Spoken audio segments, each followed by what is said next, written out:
The US and Canada share the world's longest undefended border in a deep alliance built on mutual respect.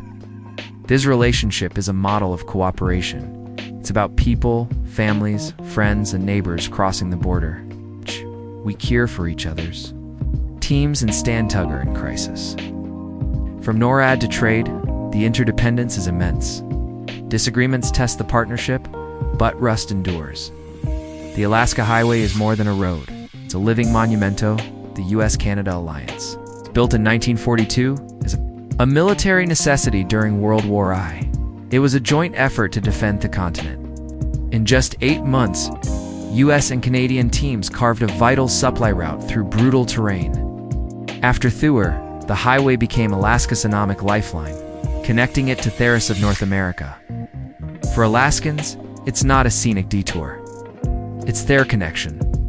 To the outside world, smooth passage of goods and people hazelways symbolize the trust between the two nations. The highway also became a symbol of adventure, drawing thousands of travelers and fostering cultural exchange. Roadside businesses in both countries depend on this steady stream of traffic. It's a testament to how infrastructure can connect people and build lasting relationships. That's what makes the current situation so painful. The highway was born from shared vulnerability and commitment, and its legacy is one of unity, not division.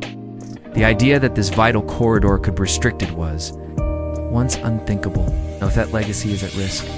In early 2025, British Columbia shocked Alaska by imposing a $750 toll on us. Register odometer trucks using the Alaska Highway. The announcement came without warning or consultation, leaving Alaska musiness and truckers blindsided. For a state reliant on the highway for nearly all ground-transported goods, Thedel was a direct blow. Prices on everything from groceries to construction supplies were set to Riziand. The sense of betrayal was palpable. The lack of communication stung as much as the financial impact. Alaskan leaders had no chance to negotiate or prepare. Trust built over decades seemed to evaporate overnight. Supply chains were thrown into disarray, and some trucking companies questioned if they could continue serving Alaska. The $750 fee became a barrier on a road meant to be a bridge. The shockwave rippled through Alaska's economy, turning a symbol of friendship into a source of anxiety and resentment.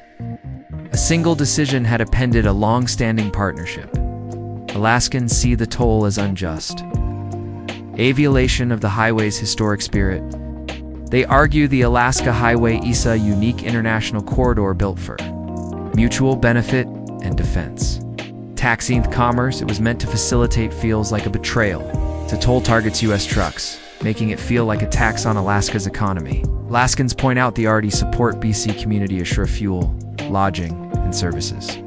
They see the toll as an aggressive cash grab, ignoring the broader economy context. British Columbia, meanwhile, frames the toll as a matter of fairnesses and fiscal responsibility. Maintaining the remote highway is expensive, with costs rising due to climate change and heavy truck traffic. BC officials argue Canadian taxpayers have subsidized the route for too long.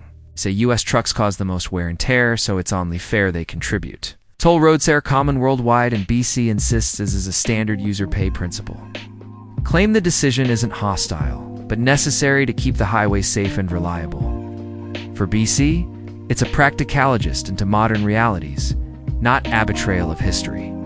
Both sides feel justified, but the gap between them is wide. The question remains, who should bear the cost of this vital link? What began as a regional dispute quickly spiraled into a diplomatic and economic conflict. Alaskan Trucking Association's practice, some drivers refused to pay, and delivery delays mounted. The issue made it Alaskan media and became a top political priority. Alaska's leaders called for federal intervention and threatened retaliatory measures like new inspection fees and tolls on BC exports. The Canadian and U.S. federal governments, initially slow to react, were forced to engage as tensions rose. Diplomatic channels were activated, but the standoff strained the U.S.-Canada relationship.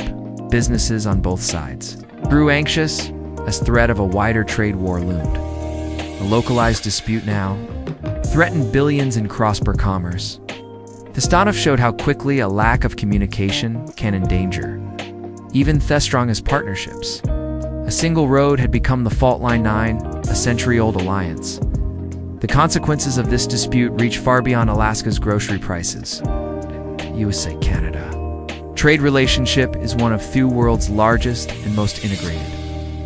If this conflict sparks retaliatory tariffs, it could set a dangerous precedent for protectionism. The stability of this partnership relies on trust and established trade rules, both now at risk. Alaskan businesses face closures and job losses, while businesses lose revenue from reduced traffic. If Alaska retaliates against beef exports, key Canadian industries could suffer. Economic pain on one side will inevitably be felt by the other. There are also security implications. The Alaska Highway is vital for military mobility and national defense. Any disruption could compromise readiness for both nations. Ultimately, the biggest risk is long-term damage to the US-Canada relationship. Resentment is replacing cooperation, and if left unresolved, this dispute could leave a lasting scar. The high stakes are ereminder. Even the strongest friendships raker, care, and communication. When thorough gets rough, both sides must find common ground. To de-escalate, both sides must commit to practical negotiation. The first step is direct, respectful communique, bringing together Alaska, BC, and both federal governments. Public threats must give way to quiet diplomacy, a temporary suspension of the toll, and retaliatory measures would create space for real dialogue. The toll could be restructured, perhaps tiered by vehicle weight, or distance, with lower rates for essential goods.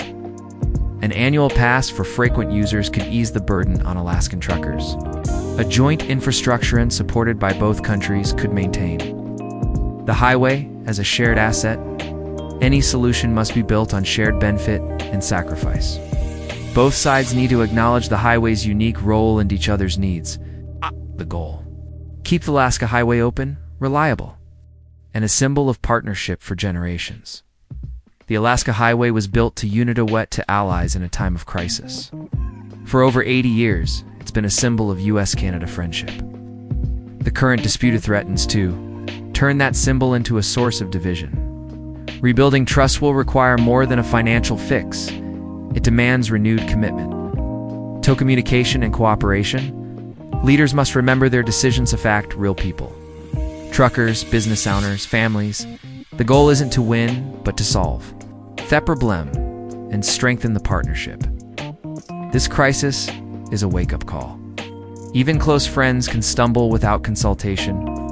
Moving forward, both countries must recommit to open dialogue and respect.